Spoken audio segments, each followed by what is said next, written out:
High, কেমন আছো তোমরা? দেখো আজকে আমি আবার এসে গেছি একটা নতুন রান্না নিয়ে। বানাবো চিতল মাছের মালাইকারি। আগের দিন তোমাদেরকে চিতল মাছের মুঠা দেখিয়েছি, তো আজকে মালাইকারি দেখাবো। মাছগুলো হলুদ নুন মাখিয়ে নিয়েছি, নিয়ে সর্ষের তেল দিয়ে কড়াইতে ভালো করে এগুলো ভেজে নেব।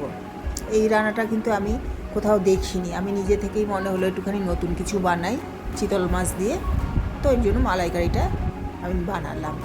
ভালোই হয়েছে খেতে জিনিসটা, একটা নতুন রান্নাও হলো আর খেতেও দারুণ হয়েছে।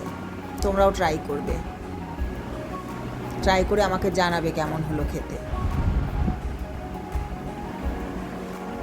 দেখো আজ তো গরম মশলা দিয়ে দিলাম তেলের মধ্যে। আমি তেলটা একটু কমই দেওয়ার চেষ্টা করছি, কারণ এখন তেল খাওয়া তো বেশি ভালো নয়।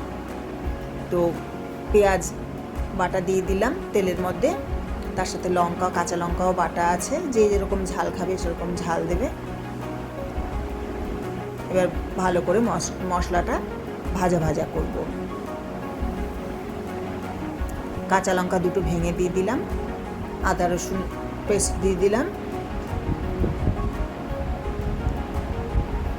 দিয়ে ভালো করে এটা নাড়াচাড়া করবো। জল দিয়ে দিয়ে ভাজা ভাজা ভাজা ভাজা করবো, যেহেতু তেলটা কম দিই ওই জন্য বারে বারে জল দিয়ে রান্নাটা কষাতে হবে। হলুদ দিয়ে দিলাম, কাশ্মীরি লঙ্কার গুঁড়ো দিয়ে দিলাম কালারের জন্য, একটু সামান্য চিনি দিয়েছি, ওটাও কালারের জন্যই। তোমরা না ইচ্ছা হলে নাও দিতে পারো, তো আমার মনে হয় একটু দিলে ভালো হয়, ব্যালেন্সটা ভালো হয় রান্নায়। সামান্য একদমই, দেখতেই তো পেলে কতটুকু দিলাম। আর ভালো করে কষাবো মশলাটা, অল্প অল্প করে জল দেবো, 3-4 বার করে জল দেবো, দিয়ে দিয়ে ভালো করে কষাবো।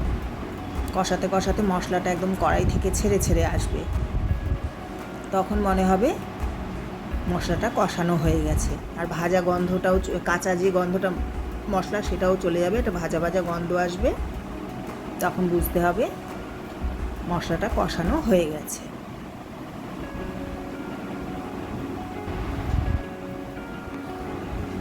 দেখো তেল ছেড়ে ছেড়ে আসছে, দেখেছো ওপর দিয়ে কীরকম তেলটা অল্প অল্প করে ভাসছে, তখনই বুঝবে অনেকটা হয়ে এসছে। এবার জলটা শুকিয়ে যাবে, মাখা মাখা হয়ে যাবে একদম মশলাটা, তখনই বুঝতে হবে যে কষানো হয়ে গেছে। যারা রান্না নতুন নতুন করছো তাদের জন্য এই টিপসগুলো, আমি এরকম ছোটো ছোটো টিপস দেবো। যারা নতুন রান্না করছো তাদের পক্ষে সুবিধা হবে রান্না করতে।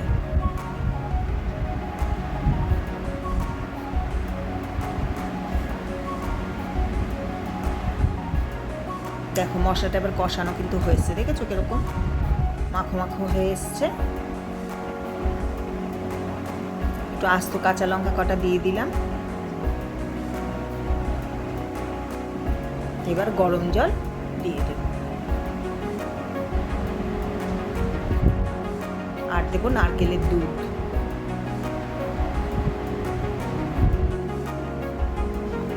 নারকেলের দুধটা দিয়ে দিলাম। এবার গ্যাসটা বাড়ানোই থাকবে, হাই ফ্লেমে দিয়ে ভালো করে ফুটে উঠবে, তখন গ্যাসটাকে কমিয়ে দেবো। মাছগুলোও দিয়ে দেবো, দিয়ে যেই ফুটে উঠবে তখন ওটা সিমে দিয়ে দেবো গ্যাসটা, দিয়ে 10 মিনিট মতো এটা ফুটবে। তারপরে একটু ঘি দিয়ে দেবো, একটু গরম মশলার গুঁড়োও দিতে পারো তোমরা, কিন্তু আমি দিইনি যেহেতু আস্ত দিয়েছি। দেখো কেমন হলো রান্নাটা। আজকের মতো টাটা, সবাই ভালো থাকবে। ভালো আছো তো তোমরা? দেখো বানাবো আমি চিংড়ি মাছের মালাইকারি। চিংড়ি মাছ হলুদ নুন মাখিয়ে নিয়েছি, কড়াইতে সর্ষের তেল দিয়ে দিয়েছি, দিয়ে এবার চিংড়ি মাছগুলো ভেজে নেব। খুব বেশি কড়া করে ভাজবো না, হালকা হালকা করে ভেজে নেব।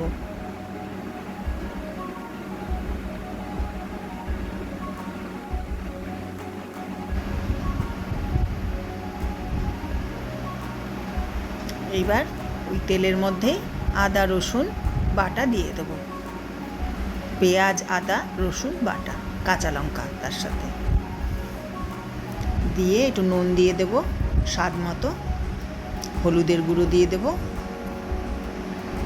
কাশ্মীরি লঙ্কার গুঁড়ো, সব একে একে দিলাম, দিয়ে এবার ভালো করে মশলাটা কষাবো।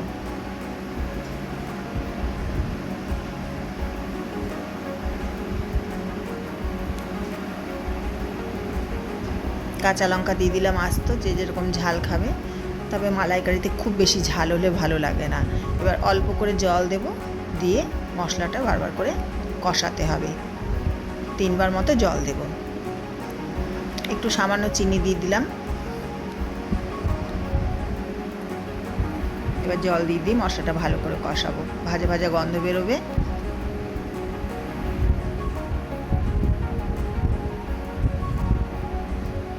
দেখো আস্তে আস্তে তেলটা ছেড়ে ছেড়ে আসছে।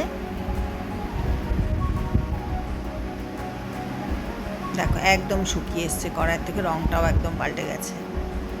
এবার অল্প করে গরম জল দেব, মাছটা দিয়ে নাড়াচাড়া করব করে। এবার একটু গরম জল দিয়ে দেবো অল্প করে, আর নারকেলের দুধ।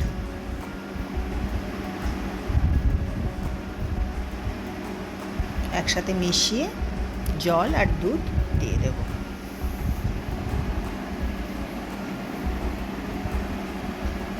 দিয়ে প্রেসার কুকারে একটা সিটি। কড়াইতে তো একটু সময় লাগবে, একদম হাই ফ্লেমে একটা সিটি দিলেই রেডি চিংড়ি মাছের মালাইকারি। যারা নতুন রান্না করছো দেখো কীরকম রান্নাটা ইজি ওয়েতে হয়ে যাবে, সময়ও কম লাগবে। একদম চিংড়ি মাছের মালাইকারি রেডি। নামিয়ে একটু ঘি দিয়ে দেবে, দারুণ খেতে। টাটা আজকের মতো।